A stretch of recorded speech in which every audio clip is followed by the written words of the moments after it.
Alright, let's talk about doing E-step and flow calibration today. A lot of people don't know how to do that and don't realize how much of a difference it makes on your print quality. So, the first thing you're going to want to do is disconnect your extruder and motor from wherever they're located so that you have an easy access to them. This is an extra extruder I had on a prototype direct drive hot end, so it's just laying. You're going to have to preheat your nozzle to whatever the firmware setting is. I believe 170 is the lowest it'll let you extrude. We just have ours set to 180. Go through your menu, and depending on your firmware it might be different. I'm using the Marlin Cheetah firmware. And we are going to purge 100 millimeters of filament.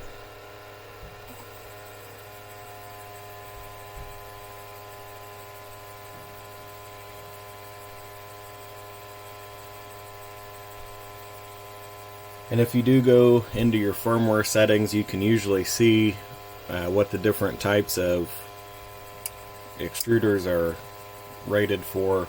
I believe the stock plastic one is right around a 93. The Creality metal extruder is right around a 99. And these dual gear extruders are right around a 140. So if you decide not to do it the right way, you can still get pretty close just by using those numbers.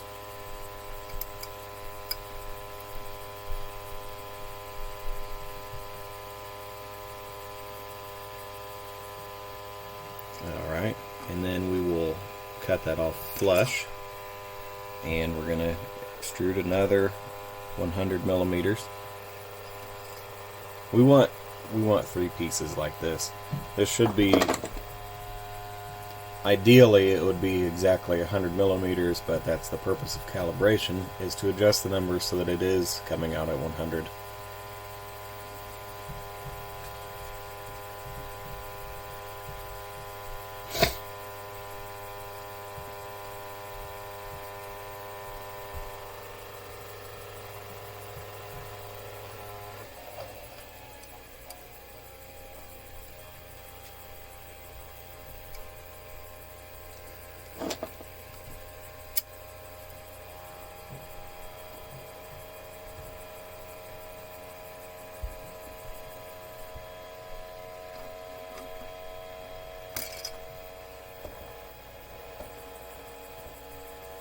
You want to make sure when you're cutting it, you get as close to that metal lip as you can to try to keep it consistent every time. And you can see how I'm starting to get some filament coming out of the gears right here. Either the spring is too tight or the gears are not lined up properly. I've never used this extruder, so I'm not really sure which it is.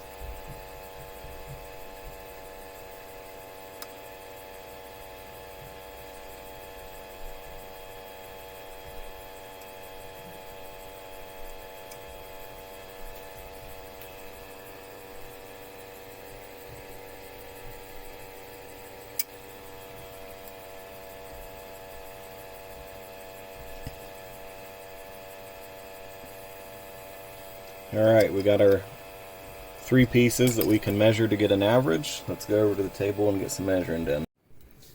Now that we have all of our pieces cut, we'll bring them over here and measure them with calipers so we can try to get a precise number. And it's not going to be perfect. You can try to tape these down if you want to get a better reading. 66.57 on the first one. So we'll come over to the calculator, type in 66.57. We're going to get an average on these 3, so we'll measure all 3 of them and then divide by 3.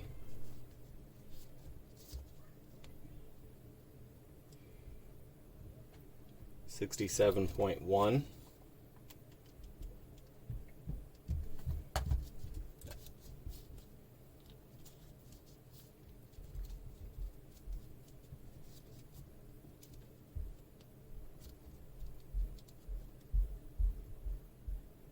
67.73.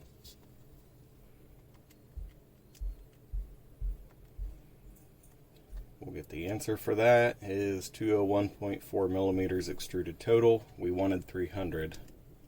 we'll divide by 3 to get our average of 67.13.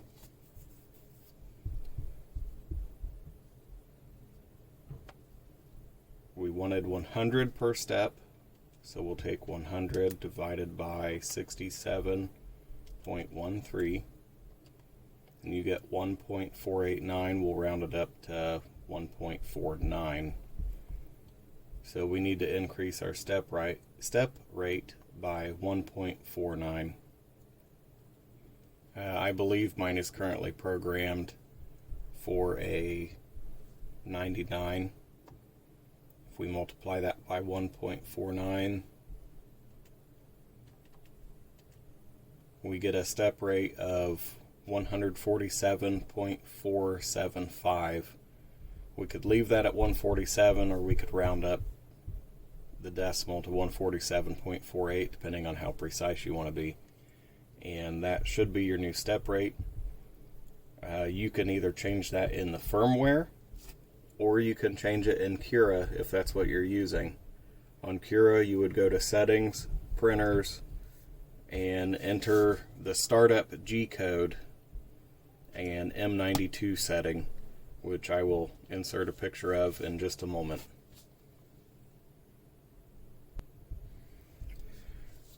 After you have your new E-step value put in, you're going to want to print a test cube. And these come in different sizes depending on what nozzle you're using. This one was for a 0.4 nozzle.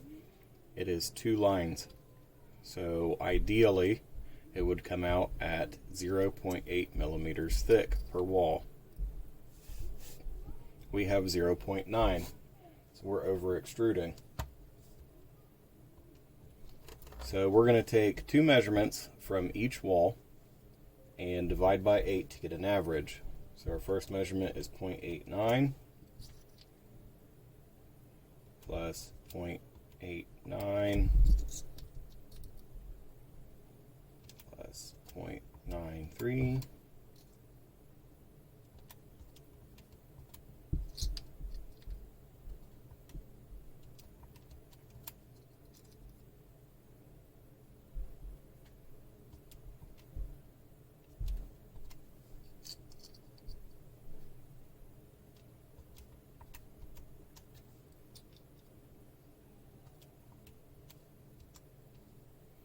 we come up with a total of 7.29, which we'll divide by 8.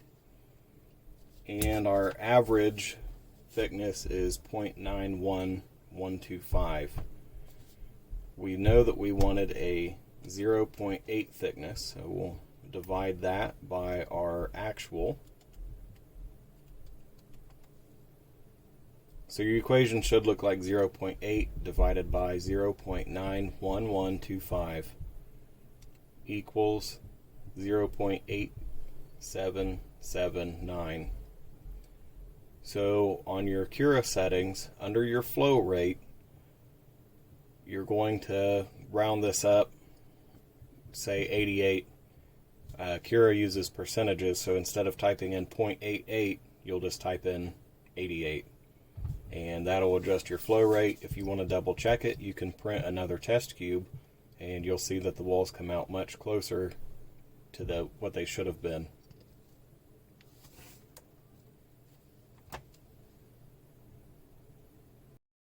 You'll insert the M92 code after the G28 home code, and E99 is for my old extruder. If you're using the dual gear, you would use the numbers that we calculated. So it would say M92 space E147.